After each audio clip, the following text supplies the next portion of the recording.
नमस्कार सांग माने रीना किचन को आपण मानक स्वागत। मु आज दही बैगण बनैबी। मु बिना पियाज रसुण रे दही बैगण बनैबी। दही बैगण बनैबा पई मु कोन कोन सब सामग्री नेची चलंतु मु आपण मानक देखै दउची। मु एठी हळदी नेची, पंचु फुटण नेची, 3टा सुखिला लंका, किछि जीरा नेची, भुर्सुआ पत्र नेची, 2टा कंचा लंका, खंडे अदा नेची, लूण, रिफाइन तेल, एठी 2 कप दही नेची, मु 3टा बैगण नेची। एबे मु बैगण को काटी दउची। एठी मु बैगण को काटी के नै जाईची। मु बैगण को काटिबा पूर्वरु धोई देईची। एबे मु बैगण को गोटे जगह रे नै जाईची। एथरे मु लूण हळदी गोळेई के रखि देबी 5 मिनिट पई।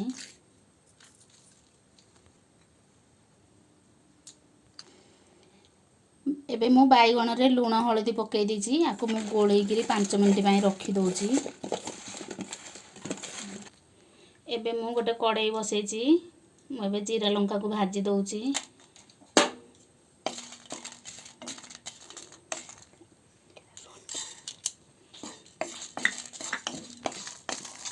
एबे देखंतु जीरा लंका एबे भलो भाबरे भाजी हेलानी। मु आकु बाहर कर दउची।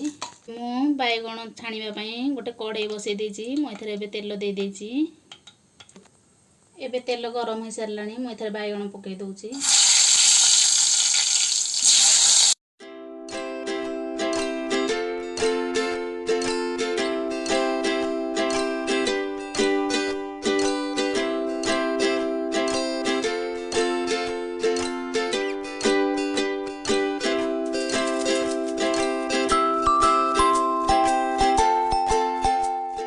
भाबरे फ्राई हो जाइए। मु एबाकू छाणी दउची।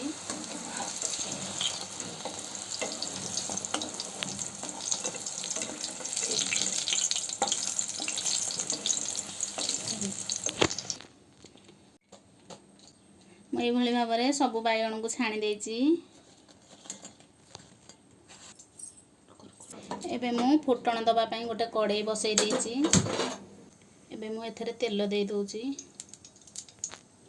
लंका दे दउची,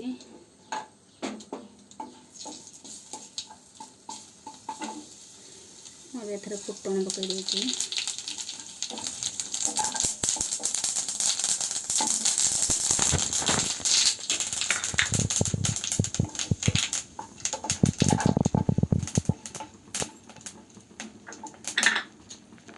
एबे मु भुर्सुआ पत्र पकई दउची।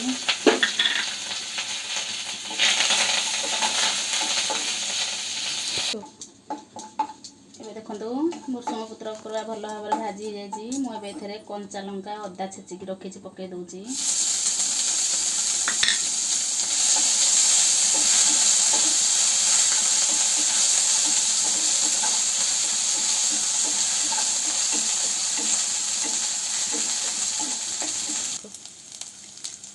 एथरे मु लूण पकई दउची।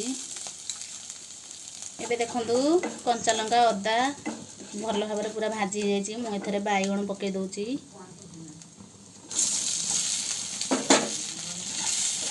आकु एमिति 2 मिनिट पई मु गोळेई दउची। एबे मु गैस को बंद कर दउची।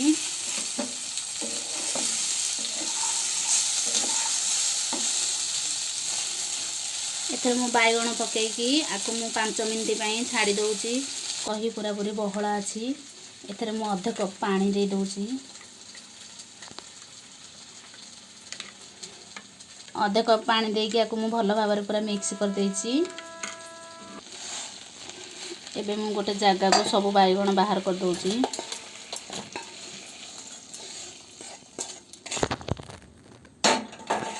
एबे मु एथरे दही पकई दउची।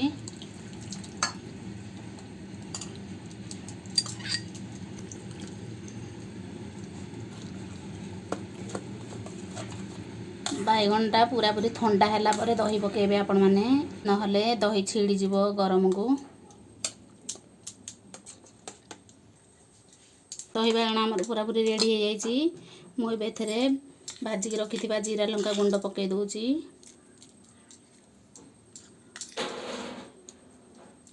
ଜିରା ଲଙ୍କା ମୁଁ ଏଇଭଳି ଦରଦରା କରିକି ଗୁଣ୍ଡ କରିକି ନେଇଛି।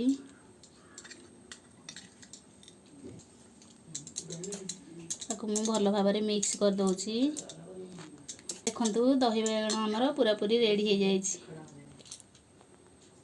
ଦେଖନ୍ତୁ ଏବେ ମୁଁ ଦହି ବାଇଗଣ ପୁରାପୁରି ରେଡ଼ି କରିଦେଇଛି।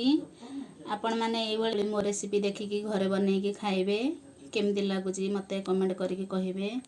ଆଉ ଯଦି ଭଲ ଲାଗୁଥିବ ମୋ ଚ୍ୟାନେଲକୁ ଲାଇକ୍, ସେୟାର, ସବସ୍କ୍ରାଇବ୍ କରିବା ପାଇଁ ଭୁଲିବେନି। ରହୁଛି।